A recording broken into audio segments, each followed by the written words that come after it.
Here's my tutorial for the 3.3 Fakie. Let's just talk about a fictional setup right here. I have magnesium with some anion, we'll just call it A. If it dissolves, remember it's a solid, right? Then I get Mg plus 2 and A minus 2. Now, if I dump some acid into this situation, I'm adding H plus, and of course it's not going to stick to the positive, it's going to maybe stick to the negative. So the question is, does it? Well, we can write it out like that, but the question is, will it really stick? And the answer is yes, it will really stick if you're not making a strong acid. So let's say it does stick, in which case this amount is going down because it's converting into that.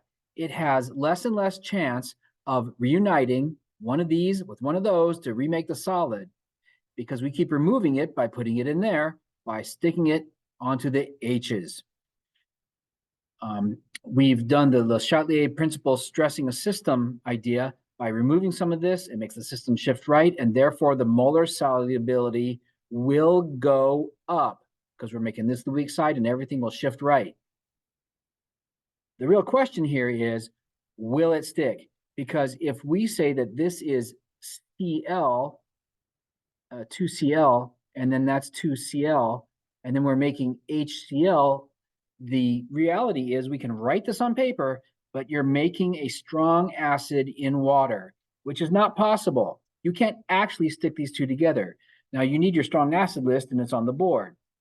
So if you're trying to make a strong acid, the answer is no, you can't.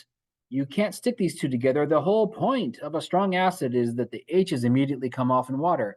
They're extremely unsticky, so when you try to stick them back on here, it's not going to actually happen. So that's why this is not going to be affected, because you're trying to stick H plus onto Cl minus, and it can't be done. You're making a strong acid. Will H plus stick to S minus 2? Yeah, some, because H2S is not on your strong acid list.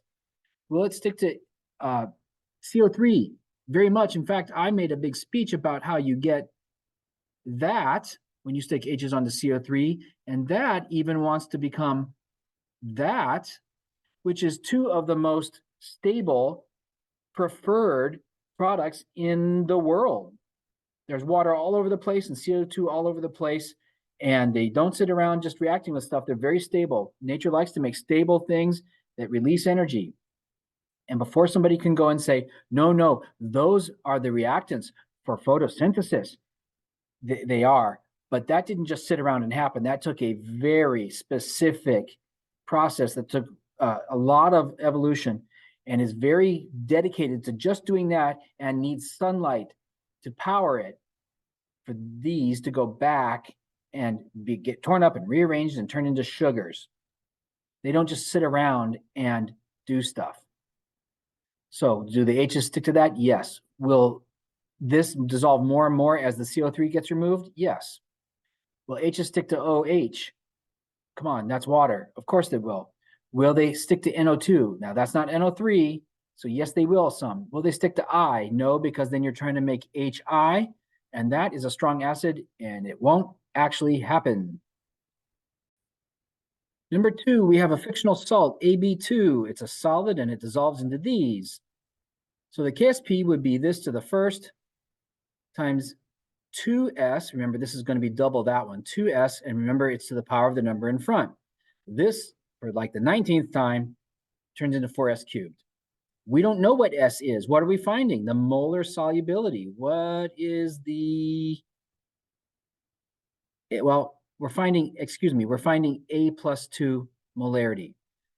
That also happens to be the value of S. So I get to ask, what's the molar solubility? What's that and the molar solubility? It's the same number in this case, isn't it?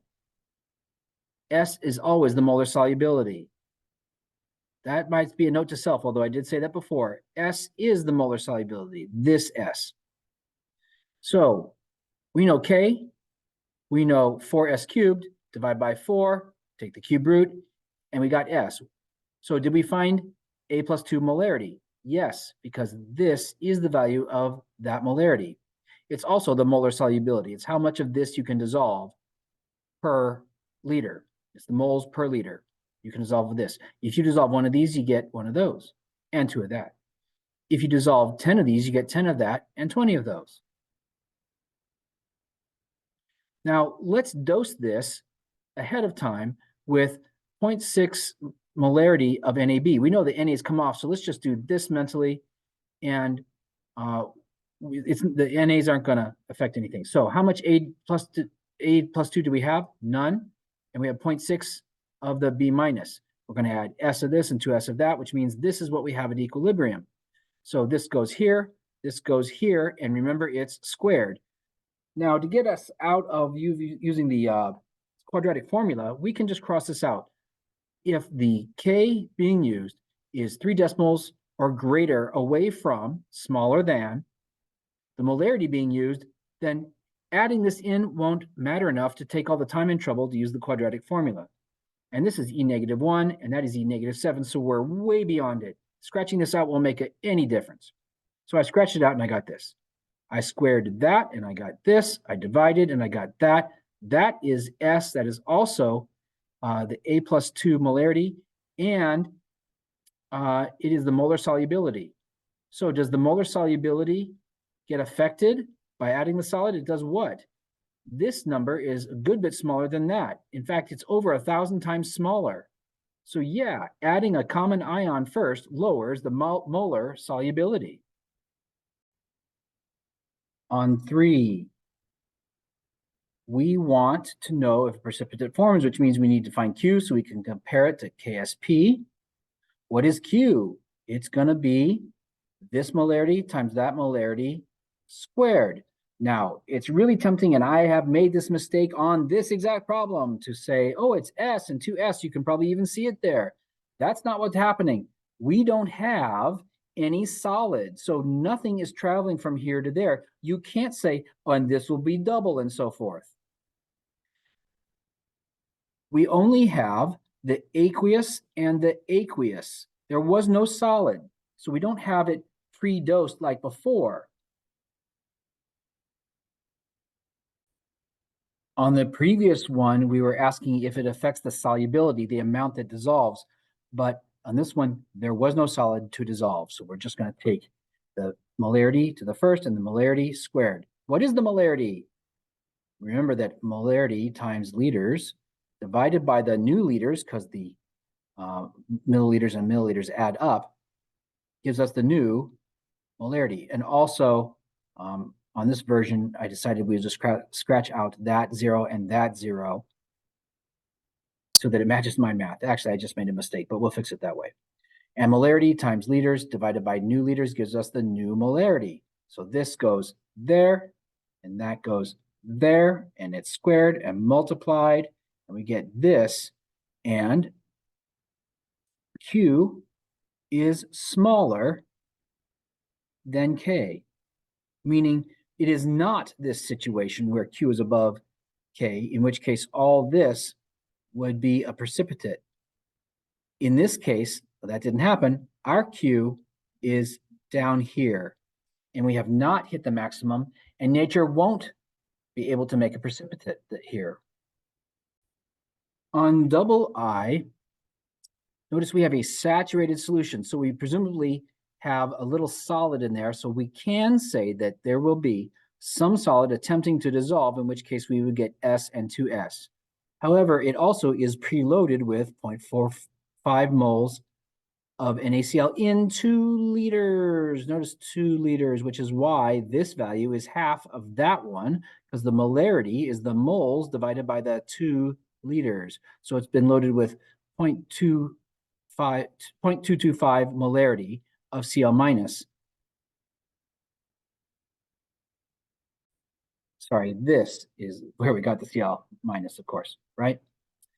So this will be dissolving a little bit, making S and 2S, and this came in from the NaCl, which means these are the equilibrium values, and K is equal to then S times to the first, times this all squared. 2S is going to be too small to be bothered with. Let's scratch it out. This squared is that times S, and divided under gives me that's S, and that is the PB plus 2 molarity because remember, this is S. On triple I, I'd like to make a very big point that there isn't any solid. And I kept kind of assuming there was, and I was wrong. And I had to have this point made to me that all we're adding is aqueous silver ion and aqueous lead ion. Well, we are adding these, of course, but they won't matter, so we will mentally cross them out. So we write this out just so that we remind ourselves what the math would be when there is a solid. So if there were to be a solid, K would have to be true. And if K were true, the math would be this to the first times that to the first. And we know that from there. So what molarity of Cl minus would achieve the math and be big enough to make K be true and start a precipitation? We'll divide under it and we get it. So we ask ourselves the same question here. It's going to be this to the first times this value to the second. And it's very tempting to say times two. No, this amount is the molarity. This is only double of that if we're dissolving solid, which we're not. We're not actually dissolving solid. This does not have to be double that if we're just adding stuff from beaker A and beaker B. They could be any number in the world. So what number in here squared would be big enough to make this number complete this math and achieve K, which is when precipitation will start? So divide under and square root, and we get this number. So brackets means molarity. Which one will precipitate first? The one that's easiest. Of course, the chloride ion has to travel up from 0 first. It can't travel down. You have to travel up from nothing because we're adding it here. And at first there was nothing. And so it only can climb and it has to hit the smallest number first. And that is the smallest number, not by a lot, but it is smaller. So the PbCl2 solid forms first because it takes less Cl minus form that solid.